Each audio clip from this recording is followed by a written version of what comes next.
Shloka 24. Let us chant the shloka.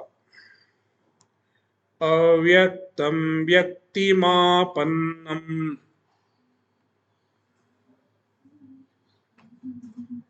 manyante mama buddhayaha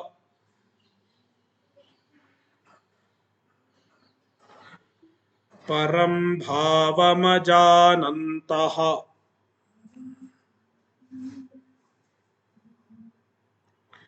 mama vyayamanuttama.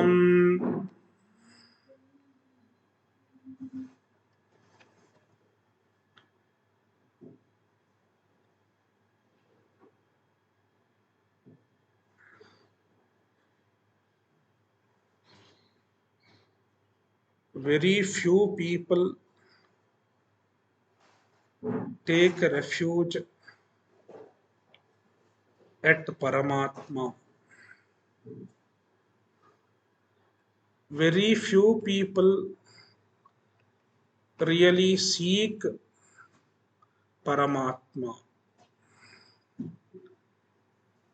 What is the reason?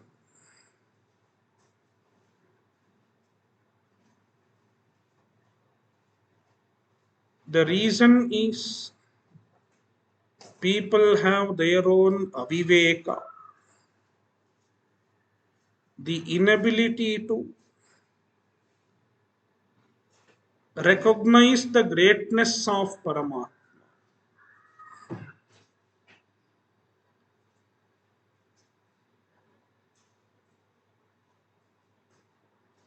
People can easily connect with some superhuman being with some superhuman powers.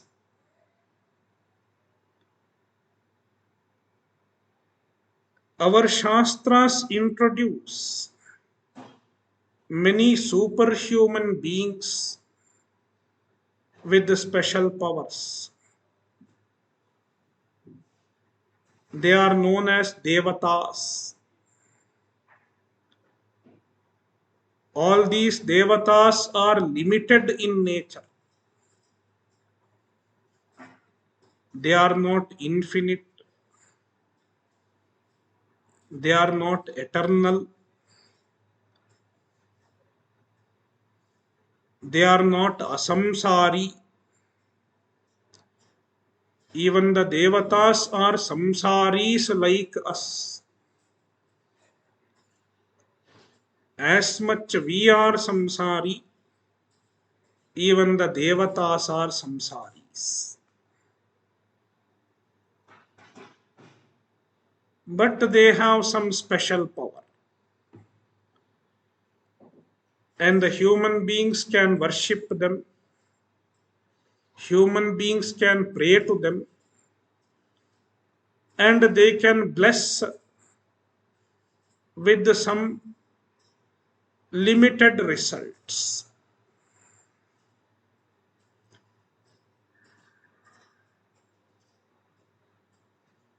People can easily connect with such devatas, such gods.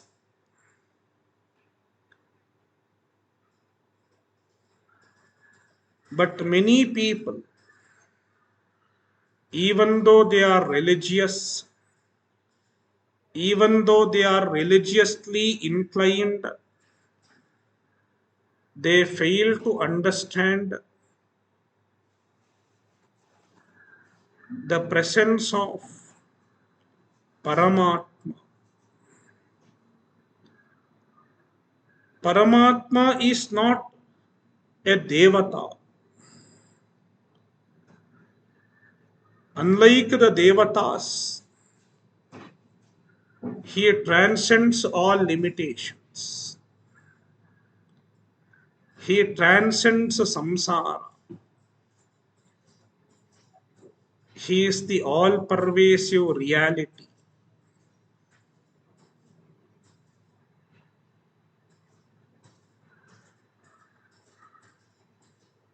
When such a Paramatma is even introduced,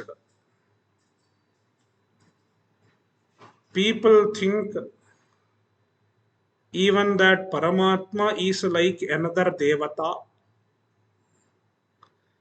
like any other superhuman being introduced by the Shastra.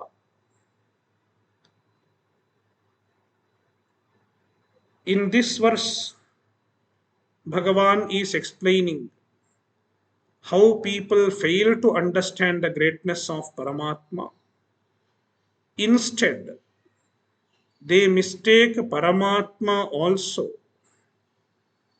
for another ordinary Devata. See, Abuddhayaha, the people who do not have enough wisdom, they may have some wisdom, but not adequate wisdom to fathom the greatness of Paramatma.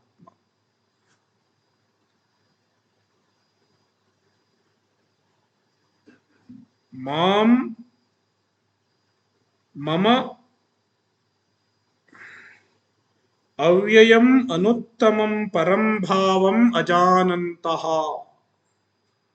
In the second half, Mama Avyayam Anuttamam Parambhavam Ajanantaha.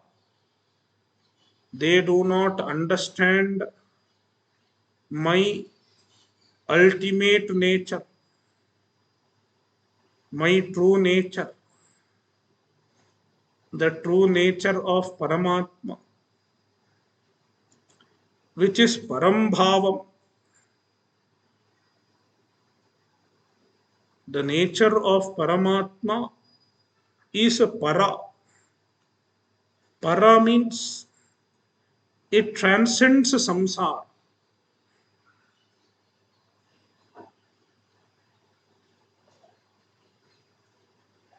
Parambhavam, the nature which transcends samsara, the nature which transcends all the problems,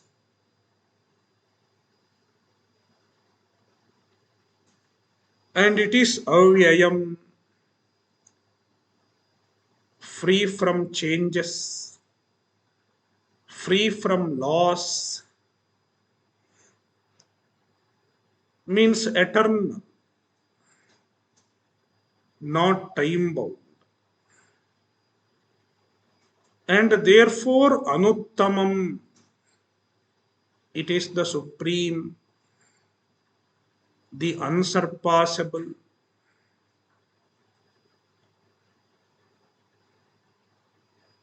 The people fail to recognize such a reality. Instead, what do they think? Even when the Shastra introduces Paramatma, even when the Shastra introduces an Ishvara, they think Ishvara is also another limited being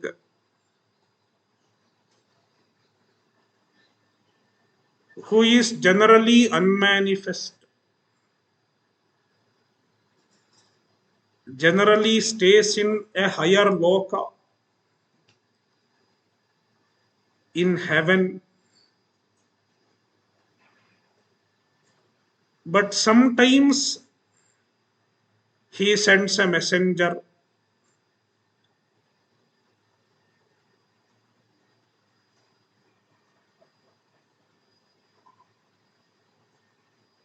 and sometimes he appears to some people, he appears to some special people and tells them, I am the only God, other gods are not gods.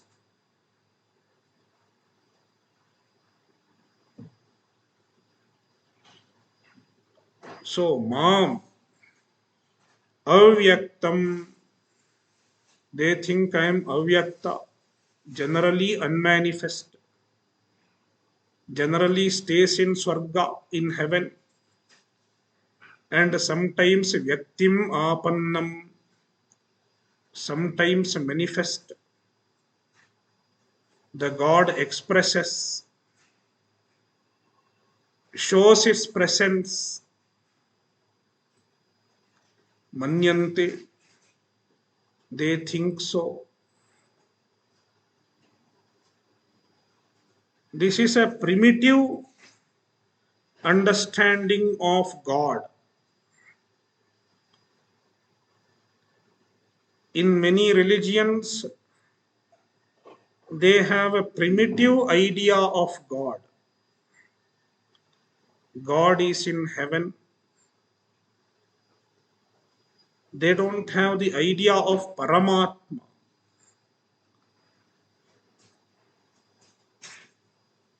Our Shastra talks about a Paramatma. If you look into our Shastra, the Shastra introduces many gods, many devatas, but then there is a Paramatma who is all encompassing, who is all pervasive,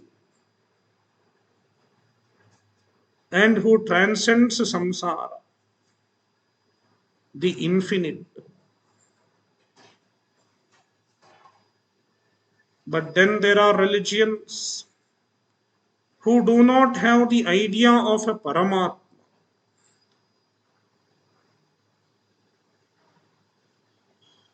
They accept one God who is a limited being, who lives in a higher abode,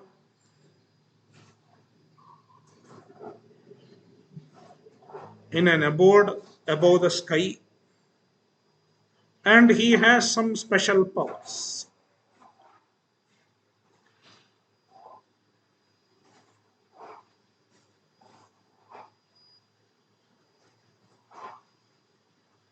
They fail to understand the vision of Paramatma as presented in the Vedas or in Bhagavadgita. Why is it so? It is because of their own limitations, the limitation of their own wisdom.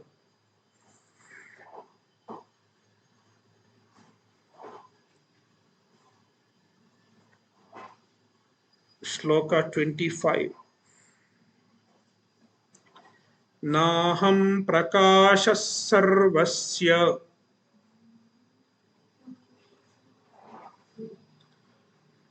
yogamaya samavritaha mudhoyam nabhijanati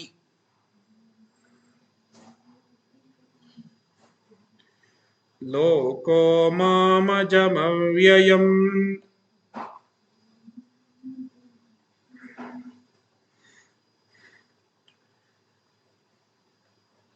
Krishna further explains why the Paramatma is not understood by majority of the people in the world. It is because of the power of Maya. There is a Maya Shakti, and the Maya Shakti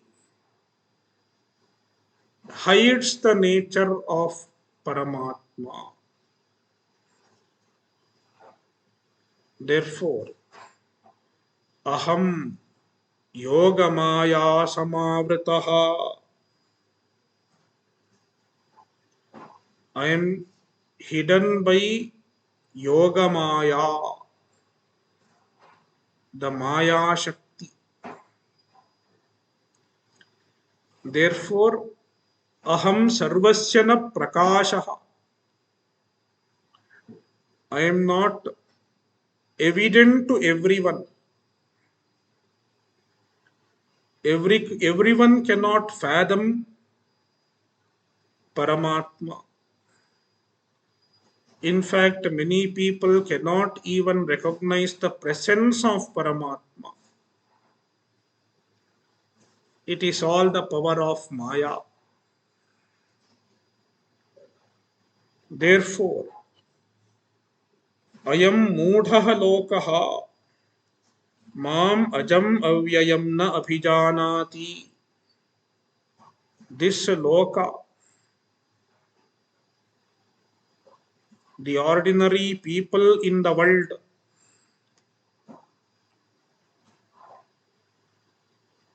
Ajam Avyayam Mam Na Abhijanati. They do not understand me, who is Aja, free from birth, and Avyaya, free from modifications. Because of the power of Yoga Maya, people are deluded.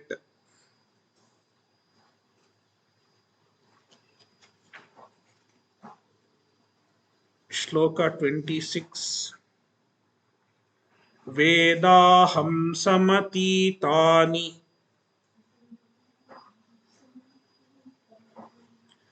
vartamanani charjuna bhavishyani cha bhutani mam tu vedana kaschana.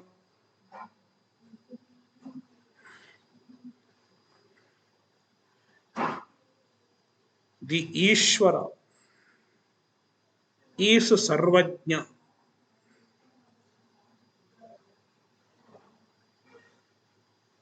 all knowledge. All knowledge is at the disposal of Ishvara.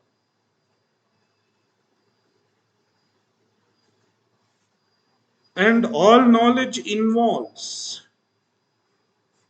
the knowledge of all three times: past, present, and future. Therefore, Krishna says, Aham samatitani Veda. I know the past. Samatitani. Vartamanani cha Veda. I know the present also. And Bhavishyani cha Bhutani. I know all that is going to come in the future also. I know all the beings, all the Bhutani, the Bhutas which came in the past, the Bhutas that are present here now, and all the beings that will be born in future. Paramatma knows everyone. Not only he knows everyone, he is everybody's cause also. Without knowing, he cannot create. If he has to create, he should know.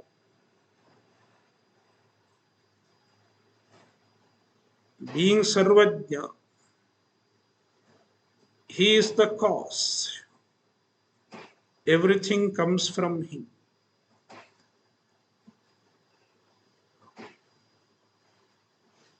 Whether it is in the past, or it is in the present, or it is in the future. But Mam tu Vedana Kaschana, nobody knows me, nobody knows Ishvara. A jiva cannot know Ishvara because jiva's understanding is finite, limited. A jiva is alpajna, whereas Ishvara is sarvajna. That is what Krishna told in chapter 2 to Arjuna, not 2, chapter 4. Bahuni me vyatitani janmani tava charjuna tanyaham veda sarvani natvam vedha parantapa.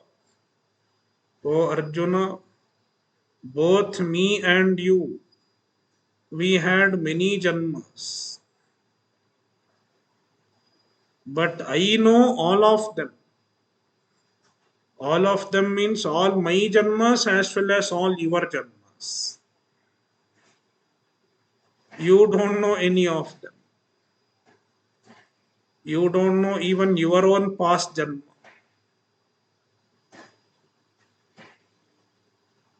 That is the difference between Jiva and Ishvara. A Jiva's knowledge is very finite, very limited, whereas Ishvara is Sarvajna.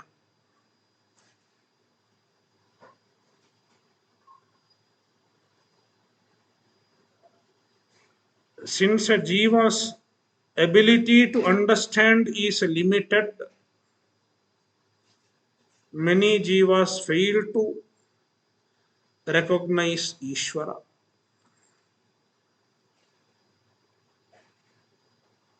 This is one reason. But in addition to this, there is a much bigger reason why majority of the people do not get attracted to Ishvara. See, Shloka 27. Ichcha dvesha samuthena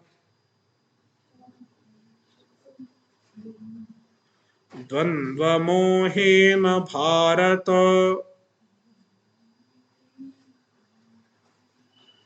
sarvabhutani sammoham sarge yanti parantapa.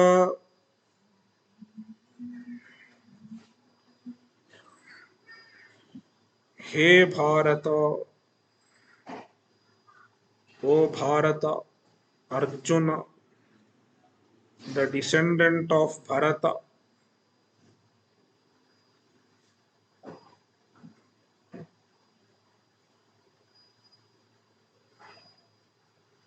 majority of the people are deluded. There is a sammoha. Sammoha means hypnotism. Majority of the people are hypnotized.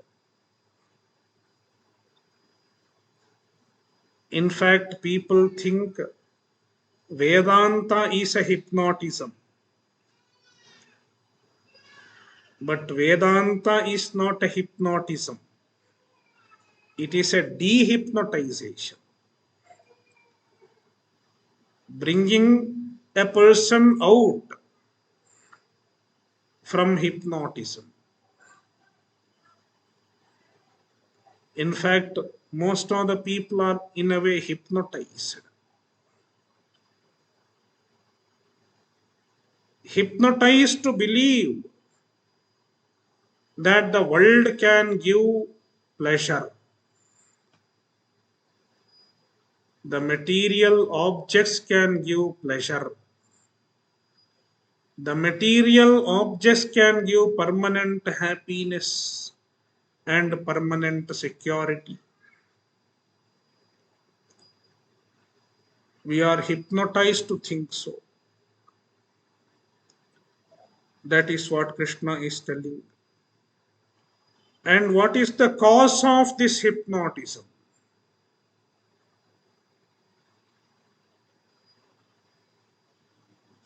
Ichchadvesha samuthena dvandva mohena. There is a dvandva moha. Dvandva nimittaha mohaha dvandva mohaha.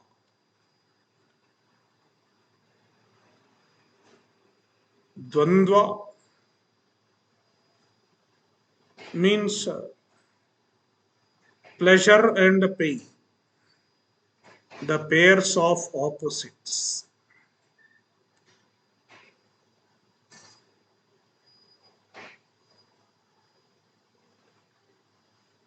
The pairs of opposites give rise to a moha,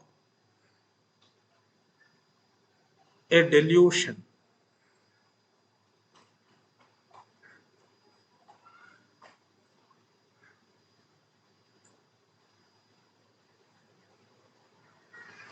And the delusion is in the form of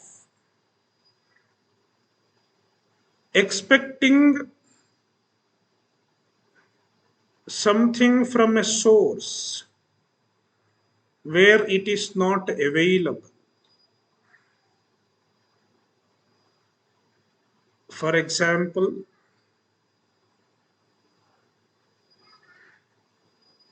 mirage water. Mirage water is called Mrigatrishna in Sanskrit.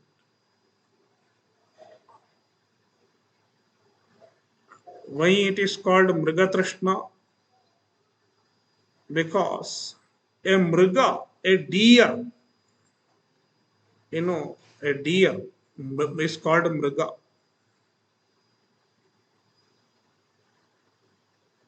When this deer sees water in the sand, in the dry desert sand, somewhere in between it sees water and it starts running to drink water. Already it has trishna, it has thirst, and it runs and runs, thinking that it will find water. But it never finds water. Ultimately, because of thirst and the fatigue, it falls down and dies.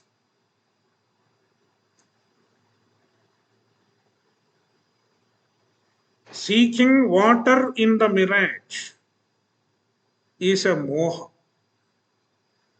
is a delusion.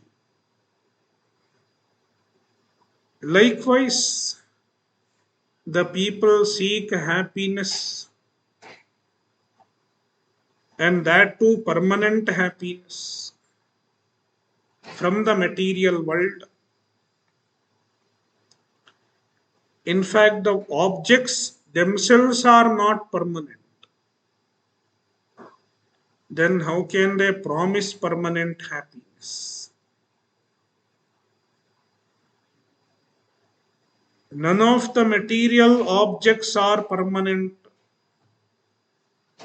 Therefore, they can never promise permanent happiness. Yet, the human beings believe that they can give permanent happiness. This is a moha.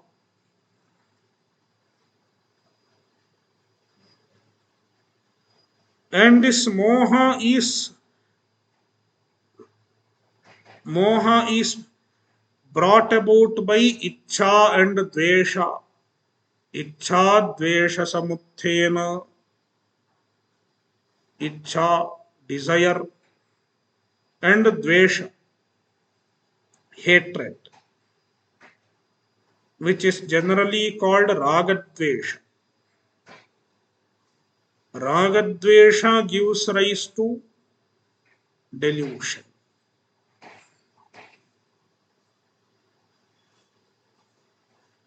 When there is a strong desire in the mind or a strong hatred in the mind, the mind loses its objectivity. The mind becomes incapable of thinking objectively.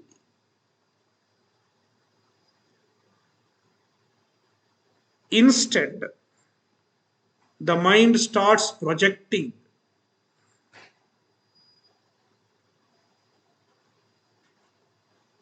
It is subjectivity.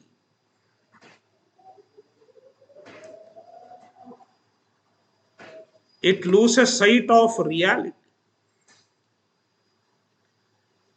And Shankaracharya says it loses sight of even the reality of this transactory world. Who is my well wisher?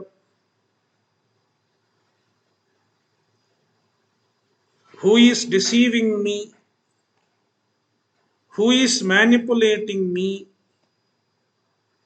Even these things one is not able to understand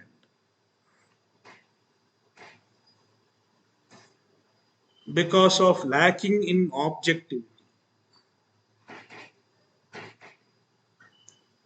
When it is so, even as far as the transactory realm is concerned, it should be definitely so with respect to the absolute reality also. People fail to see the limitations of the material world. They fail to see the limitation of relations. They fail to see the limitation of wealth, and they fail to see the limitation of name and fame, social status.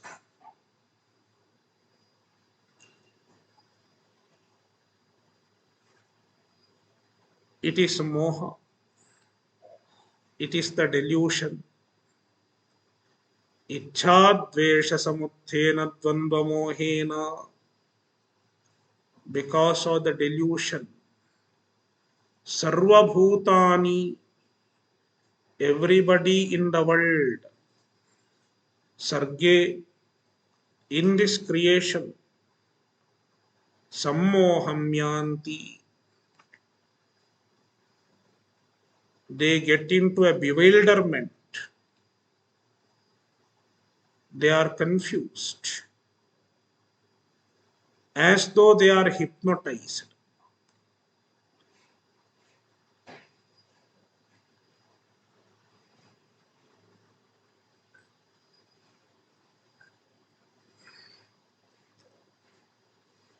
It takes a long time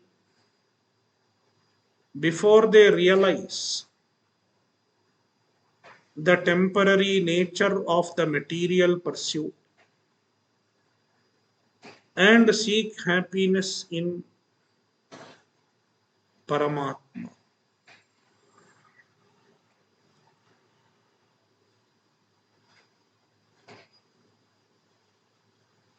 Next shloka. येषां त्वन्तगतं पापं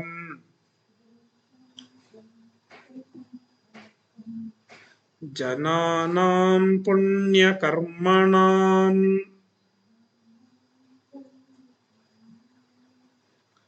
ते द्वन्द्वमोहनिर्मुक्ताः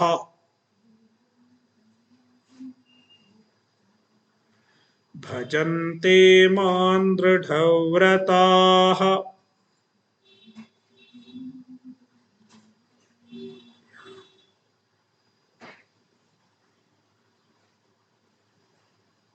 When does one comes out of the delusion? To come out of the delusion,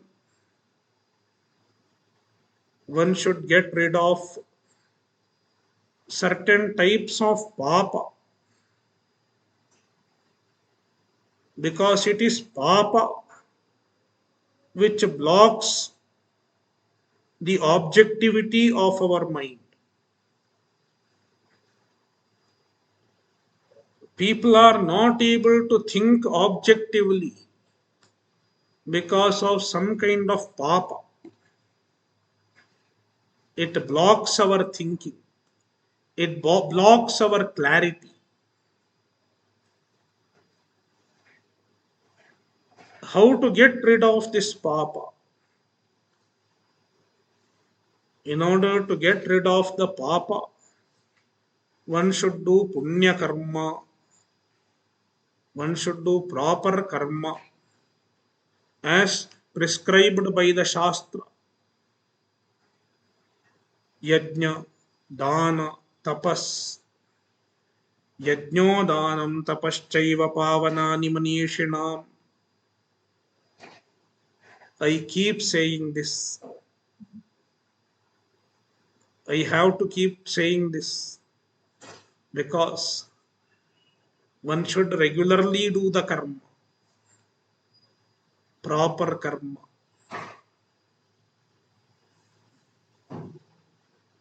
And to do the karma regularly, it requires constant reminder also. Do yajna, perform the yajna, and dana, giving, and also perform tapas. So when the punya karma is done properly for a good length of time, for a significant duration of time, eventually the papa gets expiated,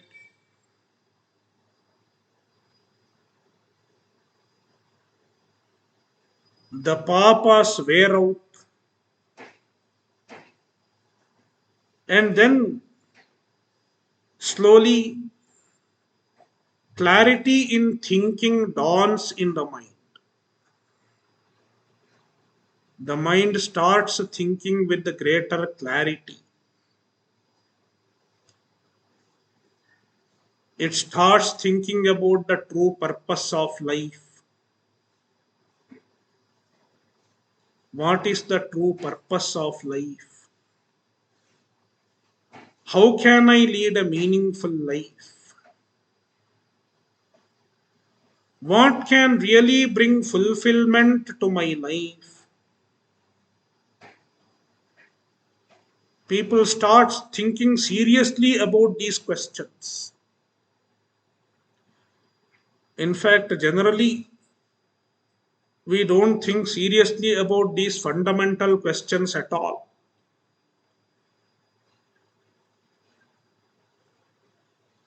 How to lead a meaningful life? What can really bring fulfillment to life? We don't inquire into such questions at all.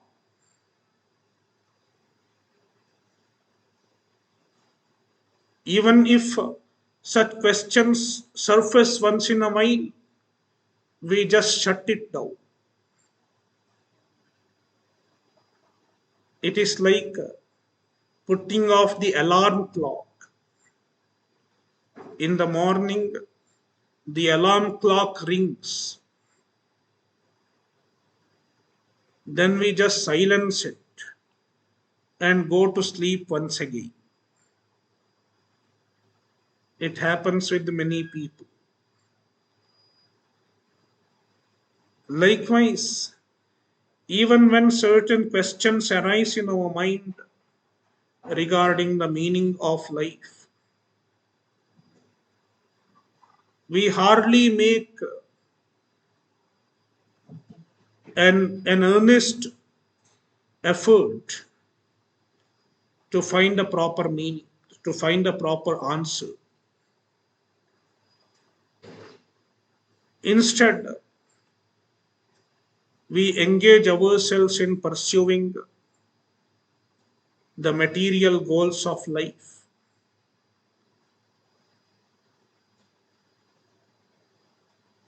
But when there is clarity, we think seriously about the fundamental questions of life. What can really give me permanent happiness?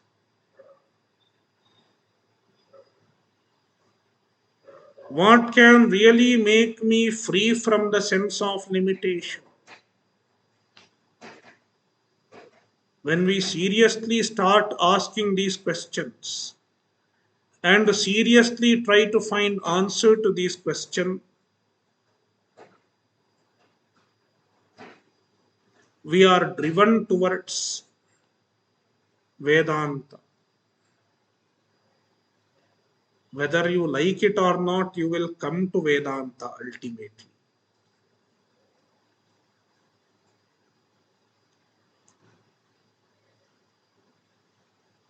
And it happens only when the papa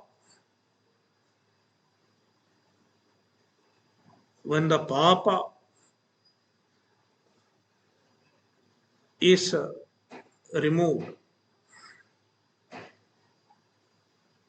See, yesham punyakarmanam jananam, the people who do punya karma, they do the karma prescribed by the Shastra. Papam antagatam, their papa has come to an end.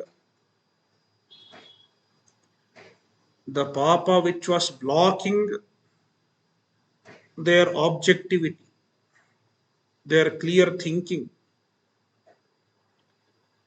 it comes to an end. It goes away on account of the power of punya karma. That is why we should do good karmas.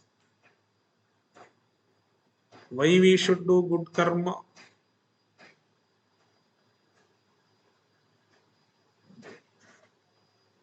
It purifies the mind. It gives clarity to our thinking, removes all the cobwebs from the mind.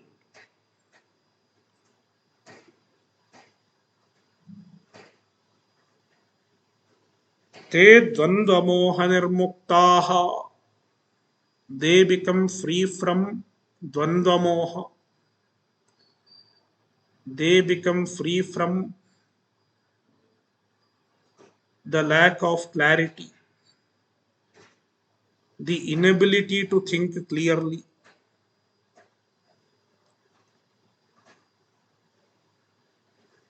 And then such people realize that Paramatma is the only true goal of life. Nothing else can be a goal of life. Nothing other than Paramatma can be a goal of life.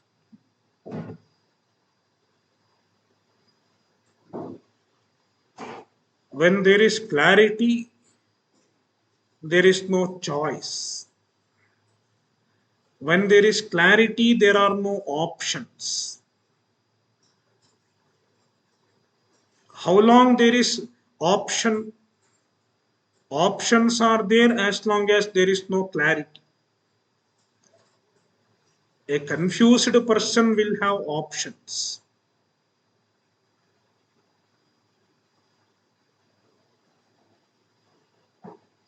But when there is no confusion,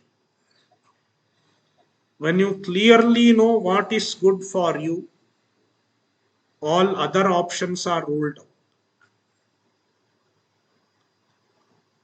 Likewise, for this man of clarity, a man of viveka,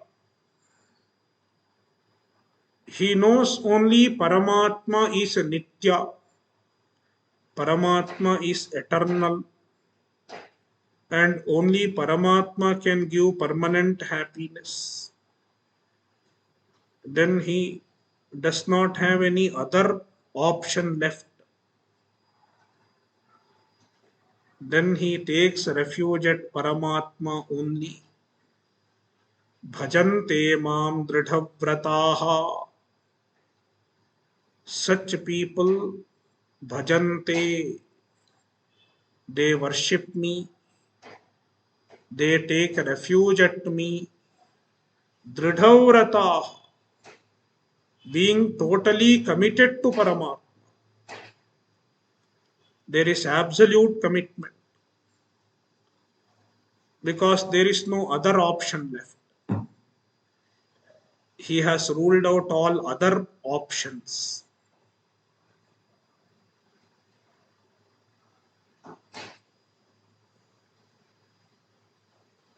Shloka 29.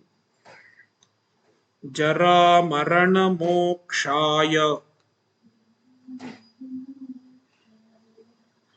mamashritya yatanti ye te brahma tadviduh kritsnam adhyatmam karma chakhilam.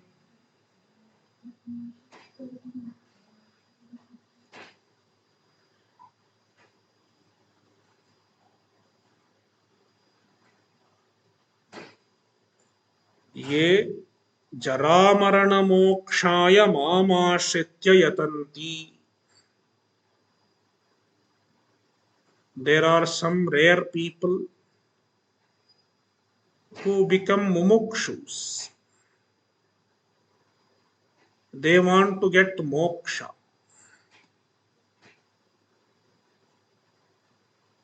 Getting moksha is nothing but getting Paramatma. When you attain Paramatma, you are free from samsara.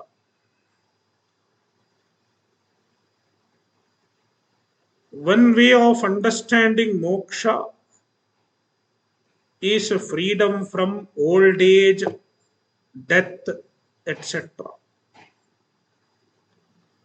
Freedom from the cycle of birth and death. Jara marana mokshaya. This is one description of moksha. Moksha is freedom from old age and death.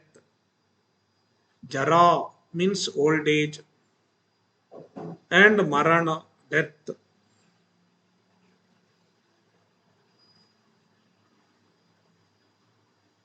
Implying one more birth. If there is one more birth, there will be one more old age and one more death.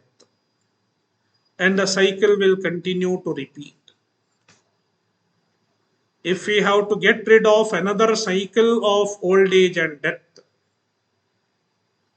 we have to get moksha in this janma itself.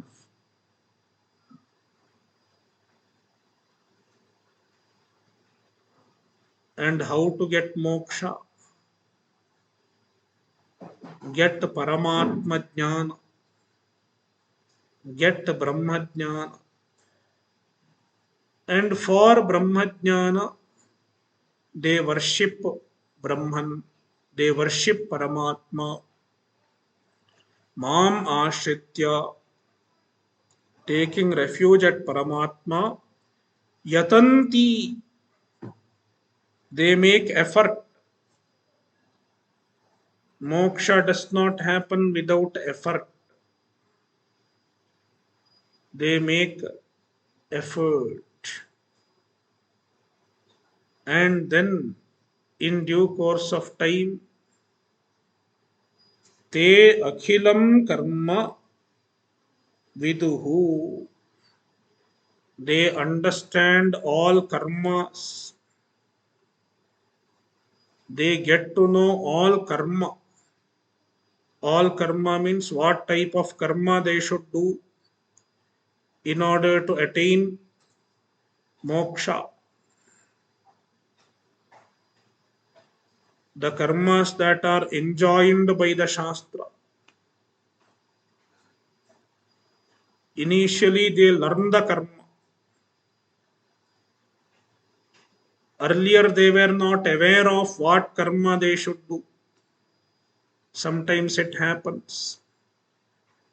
But when they become mumukshus, they understand in order to get chitta shuddhi, they should do karma,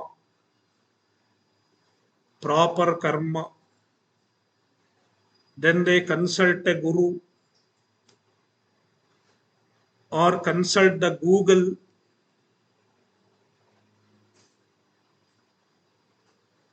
Google cannot tell you the karma. How do you know what is the karma?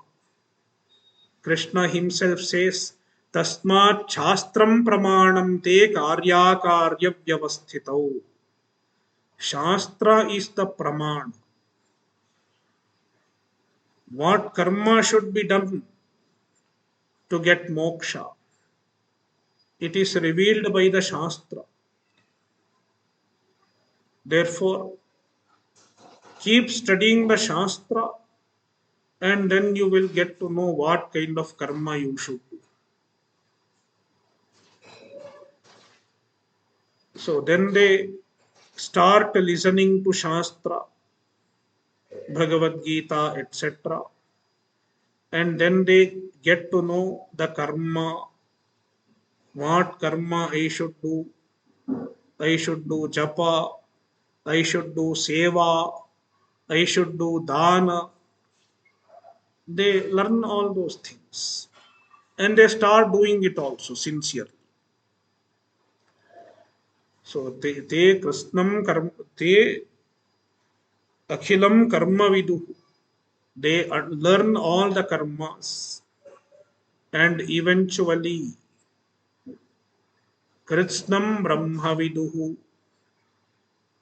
They get the knowledge of the Brahman, which is Krishnam, which is everything. Brahman is everything, all pervasive. They get the knowledge of Brahman and Adhyatmam. They get the knowledge of the Adhyatma. Adhyatma means the self,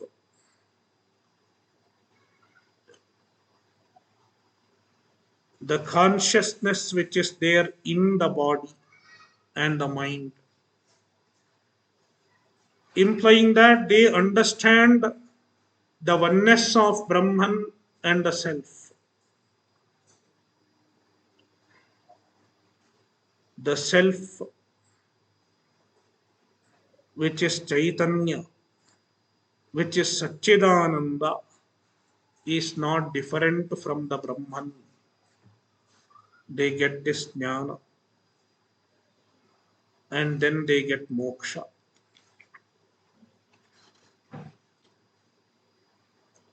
Shloka 30. Sadhibhutadhidaivam mam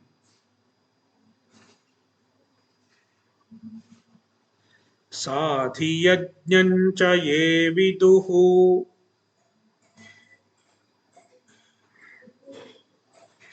prayanakalepi cha mam te viduryukta chetasaha.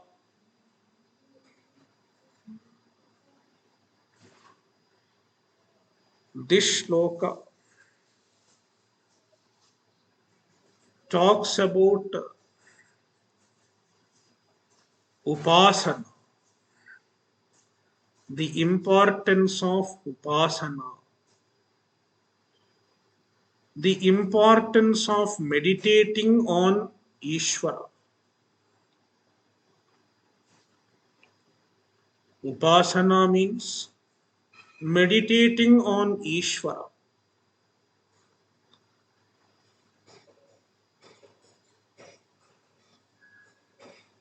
When we meditate on Ishvara,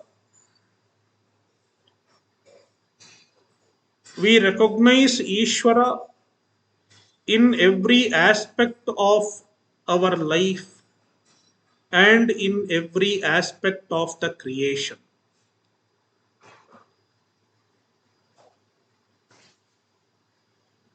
The aspect of creation are divided into three or sometimes even four. You can divide in various ways. Sometimes it is divided in two, and sometimes into three, and sometimes it is divided into four.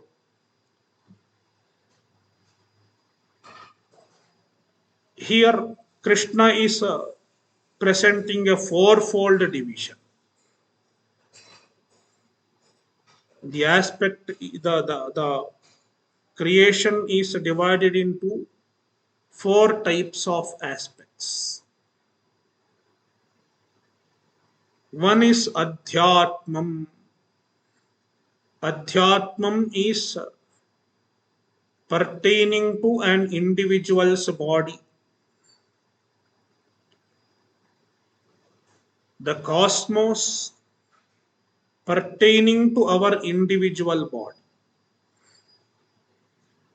is Adhyatmam. And then Daivika, Adhidaivam. There are Devatas, various Devatas who govern various natural forces in the universe.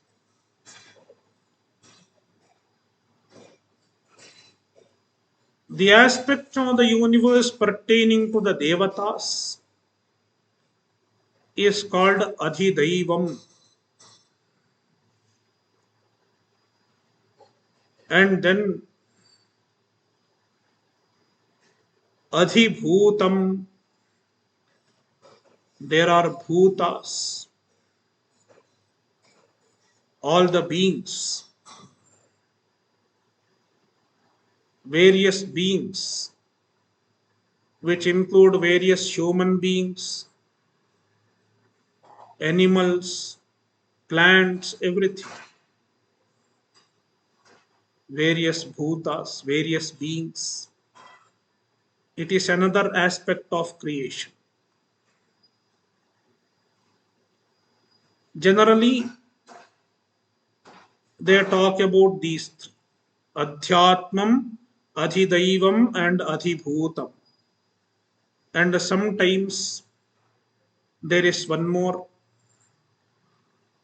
aspect, Adhiyajnam.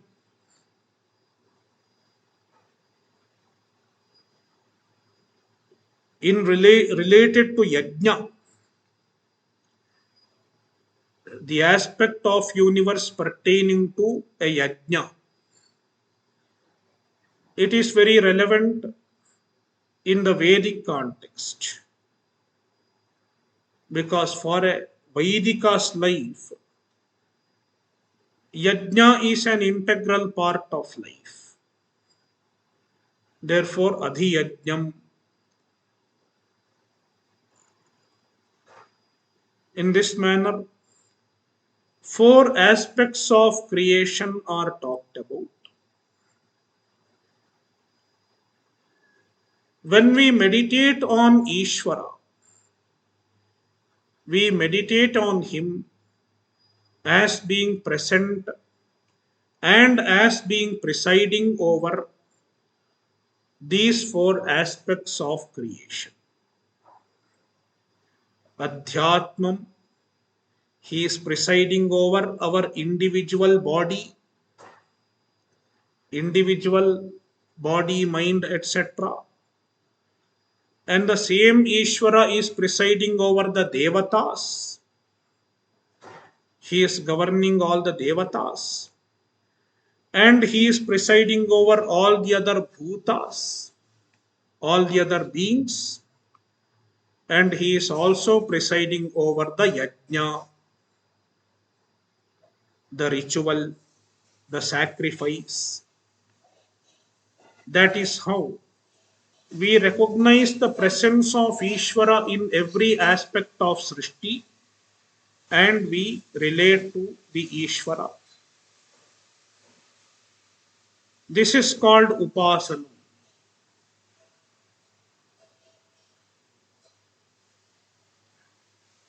Some people devote themselves to Upasana to recognize the presence of Ishvara in everything and to relate to the Ishvara,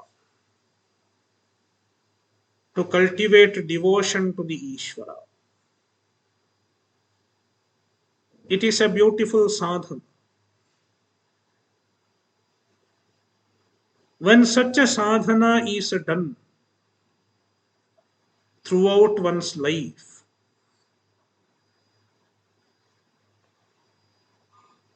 as a result of the sadhana, during the last moment of one's life, one remains connected with the Ishvara.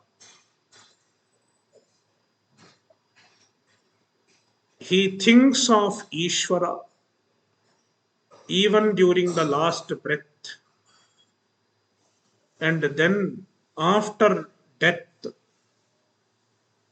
he attains moksha.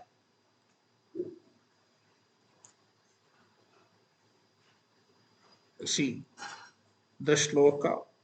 Ye yukta chetasaha, ye upasakaha, the upasakas, yukta chetasaha, they have a focused mind.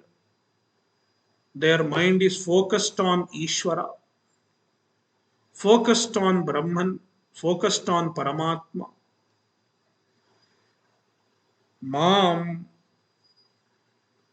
they relate to me, they meditate on me, how sadhibhutam with adhibhuta, as presiding over, as being present and presiding over various beings, and adhidaivam, sadhidaivam, as presiding over the devatas,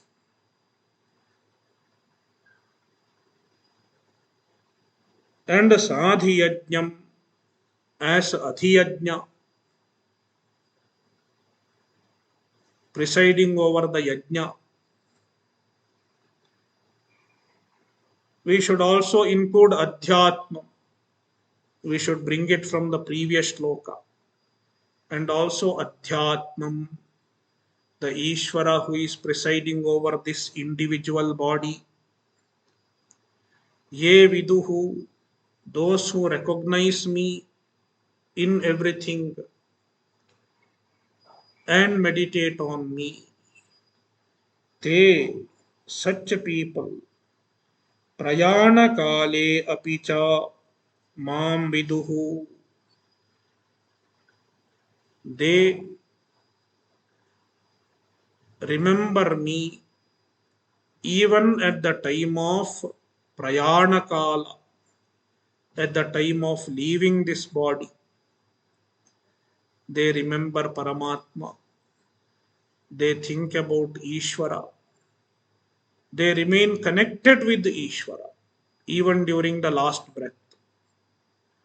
That is why after death they will go to Ishvara.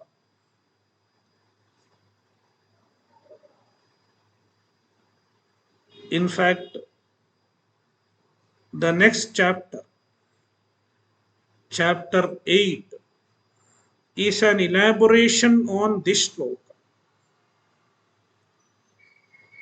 How to meditate on Ishvara. How to remember Ishvara during the last breath. And if Ishvara is remembered during the last breath, what course of journey does one take after death? And how he ultimately gets liberated? All these are discussed in chapter 8. Om Purnamadah Purnamidam Purnat Purnamudachyate Purnasya Purnamadaya Purnamevavashishyate. Om Shanti Shanti Shanti.